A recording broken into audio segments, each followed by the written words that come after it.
असे पातकी than me स्वामी राया, पदी पातलो सेथवा उद्धराया.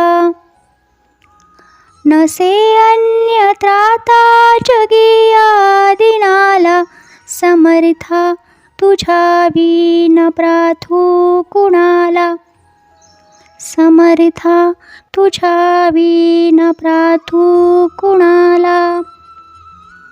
मला मायणा बापनाप्त बंधू, सखा सोयरा सर्व तू दीनबंधू.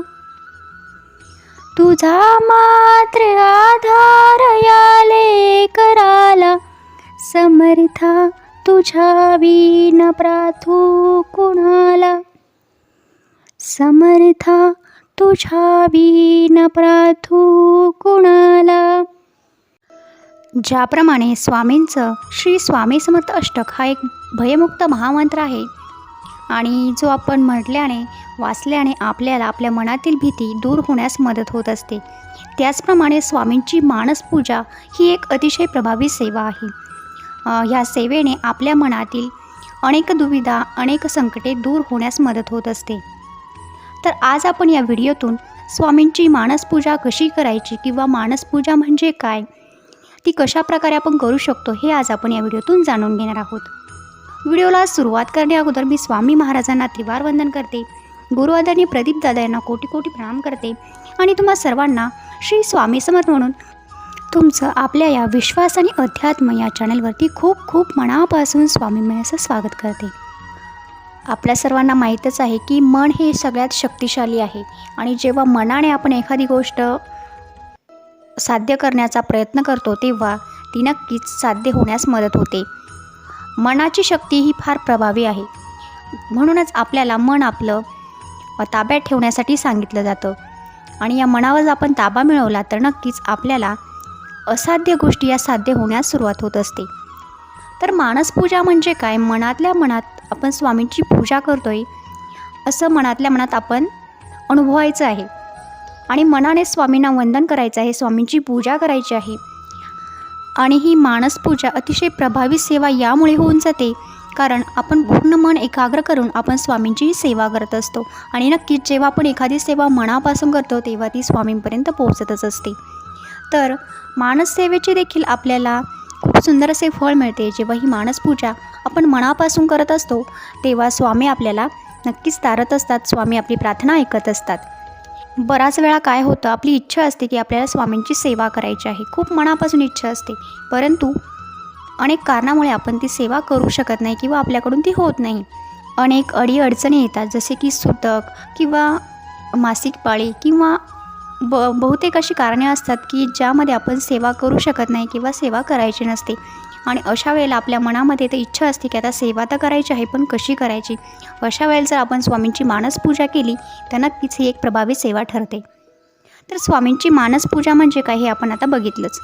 जे की मनाने स्वामींना वंदन करायचं, पूजा करायची आणि मनातल्या मनात स्वामींची पूजा करायची, यालाच मानसपूजा म्हणतो. जसं की आपण एखादी गोष्ट आपल्याला हवी असते आणि आपल्याला ती मिळालेली नसते तर ती आपण मनातल्या मनात इमॅजिन करत असतो ना की हां असं होईल, मग असं झाल्यानंतर मी असं करेल. किंवा आता समजा मला एखाद्या ठिकाणी जायचं आहे पण आपण आता सध्या तिथे जाऊ शकत नाही, पण आपण मनातल्या मनात असं इमॅजिन करतो की आता मला तिथं जायचं आहे, मी तिथे गेली आणि मला छान वाटतं आहे, असं की ते प्रत्यक्ष घडतं आहे, ती घटना प्रत्यक्ष घडते असं आपण इमॅजिन करतो, आपण मनातल्या मनात याची कल्पना करत असतो. अशाच प्रकारे स्वामी आपल्या समोर बसले आहे, प्रत्यक्ष स्वामी महाराज आपल्या समोर बसले आहे आणि आपण त्यांची पूजा करतोय असं मनातल्या मनात आपण कल्पना करायची आहे. ते जणू काही सत्यच आहे असं आपण आपल्या मनाला भासवून द्यायचं आहे. तर हीच स्वामींची मानसपूजा आहे, यालाच स्वामींची मानसपूजा म्हणतात. तर सगळ्यात अगोदर आपण जाणून घेऊया की स्वामींची मानसपूजा आपण कधी करू शकतो. तर अर्थातच मन आपलं शुद्ध असेल अशा वेळेला आपण कधीही स्वामींची मानसपूजा करू शकतो. सकाळी, संध्याकाळी, दुपारी कधीही करू शकतो. फक्त आपलं मन पवित्र आणि शुद्ध असायला हवं. तर स्वामींना सगळ्यात काय आवडतं, तर स्वामींना सगळ्यात जास्त आपलं सुमन म्हणजे चांगलं मन, ज्याचं मन चांगलं आहे असे भक्त स्वामींना फार प्रिय आहेत. तर चांगल्या मनाने स्वामींची मानसपूजा आपण कधीही करू शकतो. ब्रह्ममुहूर्तावर केलं तर अतिशय उत्तम, कारण या वेळेला सगळीकडे शांतता असते आणि आपलं मन देखील एकाग्र असतं. तर अशा वेळेला जर तुम्ही केलं तर नक्कीच स्वामींची मानसपूजा स्वामींपर्यंत पोहोचते. खरं पाहिलं तर स्वामी महाराज किंवा भगवंत हा भक्तीचा भुकेला असतो. मग आपण आपली भोळी बाबडी सेवा स्वामींच्या चरणी अर्पण करत असतो आणि स्वामी ते स्वीकारत असतात.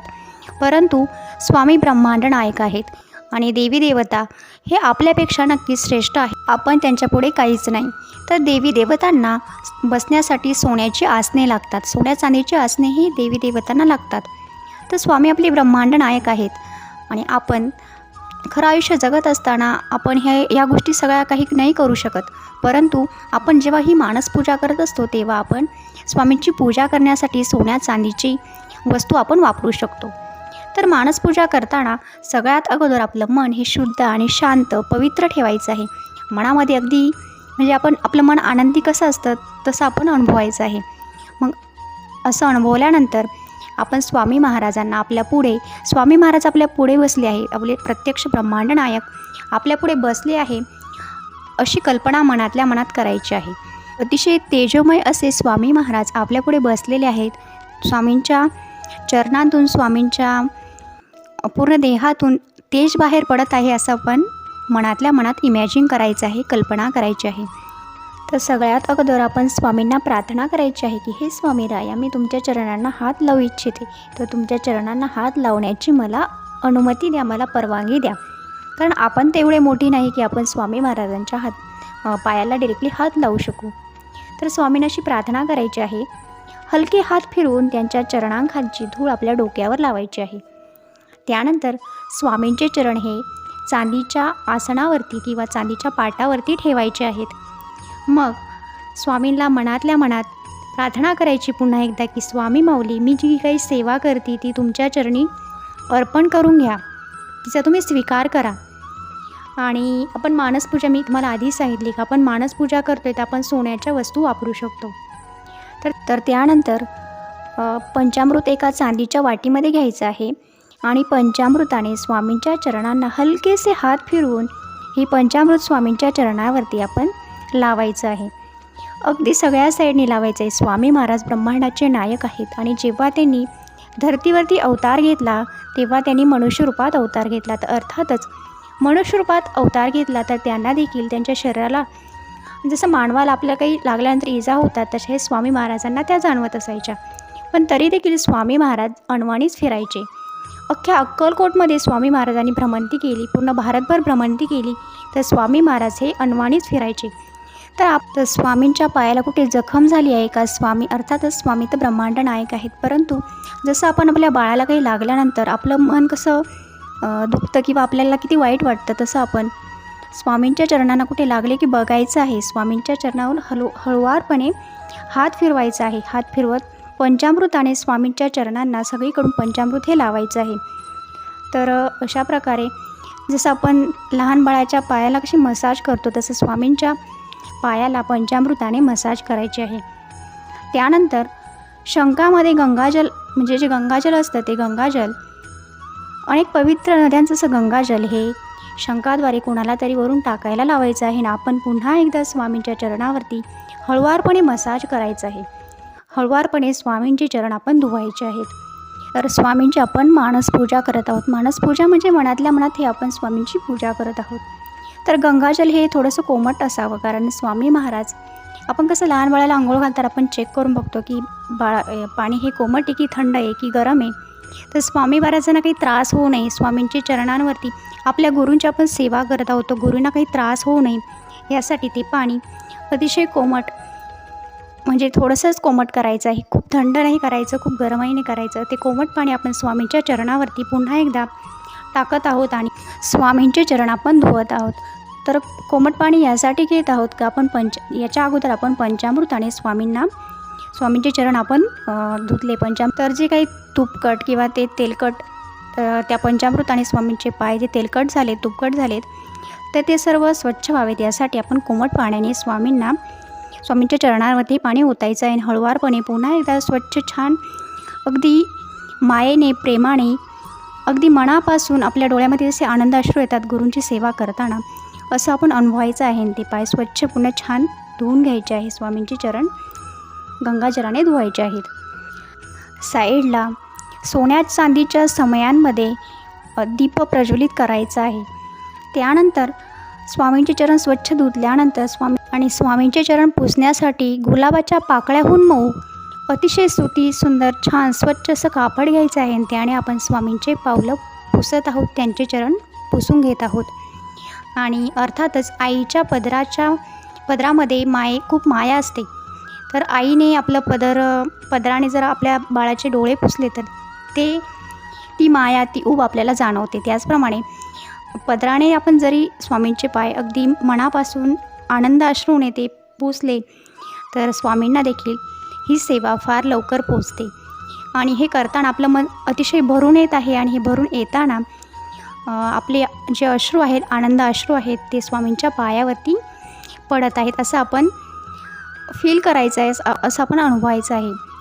आणि हे करता करता आपण पुन्हा ते पाय स्वच्छ पुसायचे आहे. आणि छानपैकी पुसल्यानंतर जे आपण चंदन उगाळून ठेवलं आहे, चंदन अतिशय थंड असतं. स्वामी महाराज अनवाणी फिरायचे. आपल्या गुरुच्या पायाला कुठल्याही प्रकारचा त्रास होऊ नये, स्वामींना आपलं फिरून फिरून जे काही त्रास झाला आहे किंवा पायाला काही जखम झाली आहे, काही झालं आहे, तर त्यासाठी आपल्या गुरूंचे पाय थंड राहावे, आपल्या गुरूंना ते जाणवावं यासाठी आपण ते चंदन उगाळून ठेवले. ते चंदन स्वामींच्या चरणावरती आपण हळुवारपणे त्याचा लेप द्यायचा आहे. अतिशय मायेने ममतेने ते स्वामींच्या चरणावरती आपण लावायचं आहे. आणि हे करताना मनापासून हे फील करायचं आहे. जसं आई आपल्या बाळाला काही करताना तिच्या मनामध्ये केवढं प्रेम असतं, केवढी प्रेमाची ऊब असते, असंच आपण गुरूंची सेवा करताना हे कसं करायचं आहे. मनापासून स्वामींच्या चरणावरती ते चंदन लावायचं आहे. त्यानंतर स्वामींच्या हाताला आणि अंगाला देखील त्याचा थोडासा लेप लावायचा आहे. तर अशा प्रकारे अगदी मनापासून आपण ही सेवा करत आहोत. आणि या सेवा करताना आपल्या डोळ्यामध्ये आनंद अश्रू येत आहेत, तर ते स्वामींच्या चरणावरती पडत आहे. तर स्वामी आपल्याकडे फार तेजोमय नजरेने बघत आहेत आणि आपल्याला आशीर्वाद देत आहेत. तर त्यानंतर हे लावल्यानंतर आपण आपल्या जे काही फुले असतील ते स्वामींच्या चरणावरती अर्पण करायचे आहेत. तर सगळ्यात अगोदर आपलं सुमन हे स्वामींच्या चरणावरती अर्पण करायचं आहे. स्वामींना प्रार्थना करायची आहे की हे स्वामी राया, माझे जे काही अवगुण असतील ते तुमच्या पायाखाली नेहमी दाबून ठेवा आणि माझे जे गुण असतील ते तुमच्या चरणावरती अखंडपणे राहू द्या आणि त्यांना हे गुण माझे विकसित व्हावे यासाठी माझी सत्सद विवेक बुद्धी असते ती जागृत ठेवा. अशी प्रार्थना आपण स्वामींच्या चरणी फुले वाहताना करायची आहे. त्यानंतर स्वामींना पंचारतीने आरती ओवाळायची आहे. आता पंचारतीनेच का आरती ओवाळायची, तर आपल्या मनामध्ये जे काही काम, क्रोध, मद, मत्सर, लोभ हे दोष आहेत ते आपण जाळून टाकून, म्हणजे जसं की आपण अग्नीमध्ये जाळून टाकून ही पंचारतीने स्वामींना आरती ओवाळायची आहे. अशा प्रकारे स्वामींचा जप करत आपण स्वामींची मानसपूजा करायची आहे.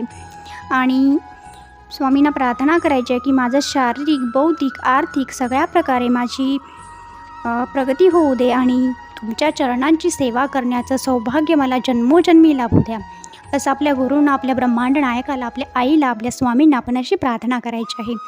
आणि ही आपण जर मनापासून ही मानसपूजा केली ना तर खरोखरच आपल्या डोळ्यामध्ये आनंद अश्रू येतात. आणि जेव्हा हे आनंद अश्रू येतात, आपलं मन भरून येतं, तेव्हा समजायचं की स्वामींपर्यंत आपली सेवा पोहोचली आहे. तर अशा प्रकारे स्वामींना प्रार्थना करून पंचारती ओवाळून आपण स्वामींची मानसपूजा करायची आहे.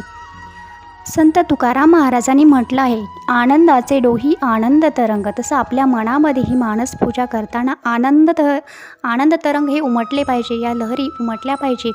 आणि जेव्हा खरोखरच मनापासून असं आपल्याला वाटतं, आपण ही पूजा करताना तल्लीन होऊन जातो, जसं की आपण खरोखरच स्वामी महाराजांची पूजा करतो आहे, स्वामी महाराज प्रत्यक्ष आपल्या पुढे उभे आहे, असे आपण मानसपूजा करतो, तेव्हा नक्कीच स्वामी महाराज त्यांचा कृपा आशीर्वाद आपल्याला देत असतात.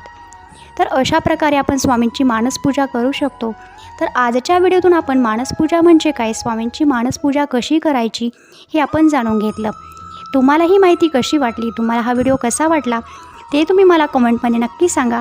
त्याचसोबत व्हिडिओ आवडल्यास व्हिडिओला लाईक करा, शेअर करा आणि चॅनलला सबस्क्राईब करा. तर याच माहितीसोबत आजचा व्हिडिओ मी इथेच संपवते. तुम्ही सर्वांनी काळजी घ्या, आनंदात राहा, कारण हे जीवन सुंदर आहे. पुन्हा भेटूयाच सुंदर छान अशा माहितीसोबत किंवा छान अशा अनुभवासोबत. तोपर्यंत तुम्हा सर्वांना श्री स्वामी समर्थ. श्री स्वामी समर्थ. श्री स्वामी समर्थ. श्री स्वामी समर्थ.